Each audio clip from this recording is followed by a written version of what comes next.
कल्पना करा, ब्रह्मा, विष्णू आणि महेश हे तिन्ही देव एका स्त्री समोर बाळ बनले. ही प्रसिद्ध लोककथा दत्तात्रेयांच्या जन्माची आहे. अत्री ऋषी आणि त्यांची पत्नी अनुसया दोघेही महान तपस्वी. अनुसयेचे पतिव्रत्य इतके प्रचंड की त्रिलोकात त्याची चर्चा. एकदा नारद मुनींनी त्रिलोकी फिरत असताना देवलोकांमध्ये अनुसयेच्या पतिव्रत्याची खूप स्तुती केली. ती स्तुती ऐकून देवी सरस्वती, लक्ष्मी आणि पार्वती यांना मत्सर वाटू लागला. आमच्यापेक्षा कोणी श्रेष्ठ? त्यांनी आपल्या पतींना भाग पाडलं की जाऊन अनुसयेची परीक्षा घ्या.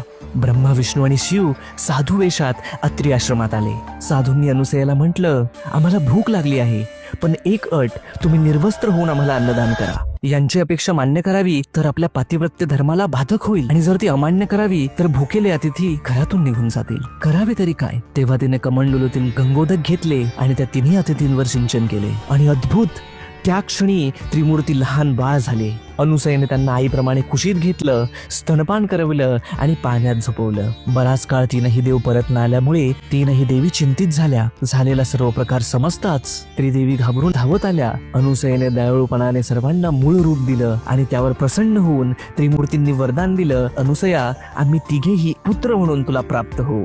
आणि अशा प्रकारे जन्म झाला त्रिगुणात्मक त्रयमूर्ती दत्त भगवान यांचा. श्री गुरुदेव दत्त.